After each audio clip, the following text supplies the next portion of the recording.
Hello नमस्कार साथियों, आप सभी का स्वागत है विज्ञान विचार के इस चैनल पर। तो आज के वीडियो में हम क्लास 10th के चैप्टर नंबर 1 के प्रश्न को हल करेंगे। कुछ एक प्रश्न है अपने, उनको आज हम हल करेंगे। तो चलिए हम प्रश्नों को हल करते हैं। तो सबसे पहले देखिए, हमारा प्रश्न है, अगर कोई भी रासायनिक अभिक्रिया होती है तो क्या संकेत प्राप्त होते हैं। तो देखो, एक तो क्या होता है अवस्था में परिवर्तन, एक रंग में परिवर्तन और एक गैस का उत्सर्जन और तापमान में परिवर्तन। दूसरा प्रश्न है हमारे पास, अगर मैग्नीशियम की ऑक्सीजन के साथ अभिक्रिया होने पर क्या प्राप्त होता है। तो मैग्नीशियम की जब भी ऑक्सीजन के साथ अभिक्रिया होगी तो क्या मिलेगा, मैग्नीशियम ऑक्साइड प्राप्त होगा। क्या प्राप्त होगा, मैग्नीशियम ऑक्साइड प्राप्त होगा। फिर देखिए अगला प्रश्न क्या है, मैग्नीशियम के दहन की अभिक्रिया लिखिए। तो देखो, हमें अगर किसी का भी दहन करना है तो किसकी प्रेजेंस में होगा, ऑक्सीजन। तो देखो यहाँ पर समीकरण क्या है, मैग्नीशियम प्लस ऑक्सीजन, तो हमें क्या मिलेगा, MgO मैग्नीशियम ऑक्साइड प्राप्त हो जाएगा। ये है मैग्नीशियम के दहन की अभिक्रिया। फिर अगला प्रश्न है हमारे पास, किसी रासायनिक अभिक्रिया को संतुलित करना किस नियम के कारण आवश्यक है। मान लो कोई भी आपके रासायनिक अभिक्रिया है, उसको संतुलित करना है, तो वो किस नियम के लिए आवश्यक है। तो हमारा वो नियम है द्रव्यमान संरक्षण का नियम। तो द्रव्यमान संरक्षण का नियम क्या कहता है कि देखो, जो उत्पाद तत्व का कुल द्रव्यमान होता है, उत्पाद तत्व का कुल द्रव्यमान किसके बराबर होता है, हमारे अभिकारक तत्वों के कुल द्रव्यमान के बराबर होता है। अभिकारक तत्वों के कुल द्रव्यमान के बराबर होता है। इसीलिए किसी भी रासायनिक अभिक्रिया को संतुलित करना आवश्यक है। किसके कारण, द्रव्यमान संरक्षण के नियम के कारण। अगला प्रश्न है हमारा कि रासायनिक समीकरणों को संतुलित करने की विधि क्या कहलाती है। तो उस विधि का नाम है हिट एंड ट्रायल विधि। क्या होती है वो, हिट एंड ट्रायल विधि के कारण कोई भी रासायनिक अभिक्रिया जो संतुलित होती है उस विधि को बोलते हैं हिट एंड ट्रायल विधि। फिर अगला प्रश्न, जल के साथ कैल्शियम ऑक्साइड की अभिक्रिया से क्या प्राप्त होता है। तो देखो यहाँ समीकरण क्या होगी, जल के साथ किसकी करवा रहे हैं, कैल्शियम ऑक्साइड। तो कैल्शियम ऑक्साइड क्या होता है, CaO प्लस इसकी किससे करवा रहे हैं, जल के साथ। तो क्या प्राप्त होगा, CaOH का होल ट्वाइस, साथ में क्या बनेगी, उष्मा। तो हमें क्या मिल रहा है, देखो जब कैल्शियम ऑक्साइड की अभिक्रिया जल से करवा रहे हैं तो हमें क्या प्राप्त होता है, कैल्शियम हाइड्रोक्साइड। तो क्या मिलेगा, कैल्शियम हाइड्रोक्साइड प्राप्त होगा। कैल्शियम हाइड्रोक्साइड, जिसको क्या बोलते हैं, भुजा हुआ चूना, और इसका सूत्र क्या होता है, CaOH का होल ट्वाइस। फिर हमारा अगला प्रश्न, एक आपको समीकरण दे रखी है कि आपको समीकरण क्या दे रखी है, X प्लस H2O, फिर क्या दे रखा है, कैल्शियम हाइड्रोक्साइड प्लस उष्मा। तो X की जगह बताना कि X की जगह क्या आएगा। ऐसे पेपर में प्रश्न बहुत आते हैं, हमने एक ही समीकरण यहाँ देख रहे हैं, बाकी जितने भी समीकरण हैं आप उस पे ऐसे कर सकते हो, ये याद रखना आपकी उसकी जगह। तो देखो इस X की जगह क्या होगा, कैल्शियम ऑक्साइड। वैसे हमने यहाँ पर ये समीकरण देख चुके हैं, तो यही होगा क्या, X की जगह पर CaO कैल्शियम ऑक्साइड होगा।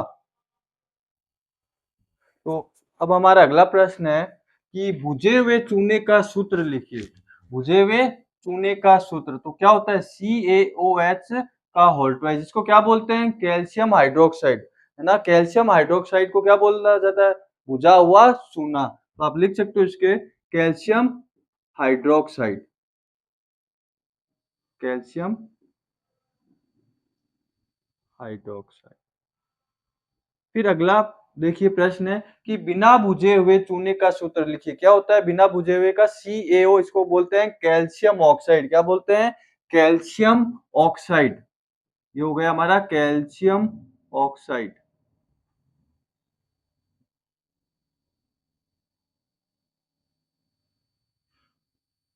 फिर हमारा जो अगला प्रश्न है कि संगमरमर का रासायनिक सूत्र लिखिए। तो संगमरमर का रासायनिक सूत्र होता है CaCO3, कैल्शियम कार्बोनेट। क्या होता है, कैल्शियम कार्बोनेट। फिर अगला प्रश्न है, दीवारों पर सफेदी के लिए किसका उपयोग करते हैं। तो दीवारों पर सफेदी के लिए किसका उपयोग करते हैं, CaOH का ऑल्ट्राइड, जिसको क्या बोलते हैं, कैल्शियम हाइड्रोक्साइड। क्या बोला जाता है, कैल्शियम हाइड्रोक्साइड। आप इसी में एक प्रश्न और याद रख सकते हो कि दीवारों पर जो चमक होती है वो चमक किसकी होती है, वो चमक होती है CaCO3 की, है ना। प्रश्न आ जाए, मान लो कि वही दीवारों पर जो चमक होती है वो चमक किसकी होती है, वो चमक होती है CaCO3 की। लेकिन दीवारों पर करते क्या हम, CaOH का ऑल्टराइज करते हैं कैल्शियम हाइड्रोक्साइड, लेकिन उसके बाद जो चमक होती है वो चमक होती है CaCO3 की। फिर अपना अगला प्रश्न है, कैल्शियम हाइड्रोक्साइड जब कार्बन डाइऑक्साइड से अभिक्रिया करता है तो हमें क्या प्राप्त होता है, तो देखो कैल्शियम कार्बोनेट क्या प्राप्त होगा, कैल्शियम कार्बोनेट मिलेगा। आप जो देखो समीकरण मैं यहाँ पर लिख देता हूँ इसकी, ये कह रहा है कैल्शियम हाइड्रोक्साइड जब कार्बन डाइऑक्साइड से अभिक्रिया करता है तो देखो CaOH का होल ट्वाइस प्लस ये किससे अभिक्रिया कर रहा है, कार्बन डाइऑक्साइड से, तो हमें क्या मिलेगा CaCO3, साथ में मिलेगा जल भी, ठीक, साथ में क्या मिलेगा, जल। तो कैल्शियम कार्बोनेट प्राप्त होता है जब अभिक्रिया होती है किससे, कार्बन डाइऑक्साइड से। फिर अगला प्रश्न है, कोयले के दहन की अभिक्रिया लिखिए। तो कोयले के दहन की अभिक्रिया के लिए क्या होता है, देखो कार्बन प्लस O2 तो क्या बनेगी CO2, ये है कोयले के दहन की अभिक्रिया। फिर प्राकृतिक गैस के दहन की अभिक्रिया लिखिए। तो प्राकृतिक गैस को क्या बोलते हैं, CH4 मीथेन। तो CH4 तो O2 से अभिक्रिया करेगा तो क्या बनेगा CO2 H2O और ऊर्जा।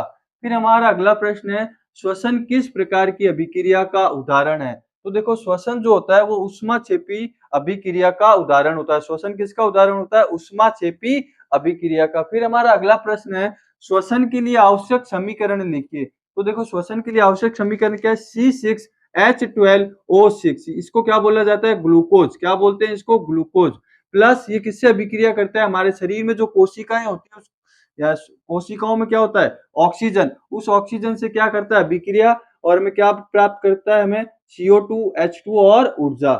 फिर अगला प्रश्न हमारा आता है कि साग सब्जियों को क्या बोला जाता है, वनस्पति द्रव्य भी बोलते हैं, का विघटित होकर कंपोस्ट बनना किस प्रकार की अभिक्रिया का उदाहरण है। तो ये भी किसका उदाहरण है, ऊष्माक्षेपी अभिक्रिया का उदाहरण है। फिर हमारा अगला प्रश्न है, कैल्शियम कार्बोनेट को गर्म करने पर क्या प्राप्त होता है। तो कैल्शियम कार्बोनेट को जब आप यानी कि CaCO3 को जब गर्म करोगे तो हमें क्या मिलेगा, CaO कैल्शियम ऑक्साइड, क्या मिलेगा, कैल्शियम ऑक्साइड। जब आप कैल्शियम कार्बोनेट को गर्म करते हो तो हमें कैल्शियम ऑक्साइड प्राप्त होता है, CaO। फिर आता है लेड नाइट्रेट यानी कि PbNO3 का होल्ट्राइज को तापन करने पर एक भूरे रंग का धुआं प्राप्त होता है। तो वो किसका होता है, ये भूरे रंग का धुआं किसका होता है, ये भूरे रंग का धुआं होता है नाइट्रोजन डाइऑक्साइड का धुआं होता है, NO2 का। फिर हमारा अगला प्रश्न है, जल के वैद्युत अपघटन की समीकरण लिखिए। तो देखो हमारा जो जल होता है, पहले सबसे देखो शुद्ध जल में विद्युत प्रवाहित नहीं होती, तो हम उसमें क्या करते हैं, थोड़ा सा अम्ल मिला देते हैं, H2SO4 भी मिला सकते हो, थोड़ी सी मात्रा अम्ल की मिला दी जाती है ताकि वो विद्युत का क्या कर सके, चालन। तो जल में जैसे ही हम विद्युत धारा प्रवाहित करते हैं तो देखो ये किसमें टूट जाएगा, H2 गैस में, और O2 अलग अलग हो जाएगी। हमारा जो अगला प्रश्न है वो क्या है कि श्याम श्वेत फोटोग्राफी में किसका उपयोग किया जाता है, यानी कि ब्लैक एंड व्हाइट फोटोग्राफी में किसका उपयोग करते हैं। तो देखो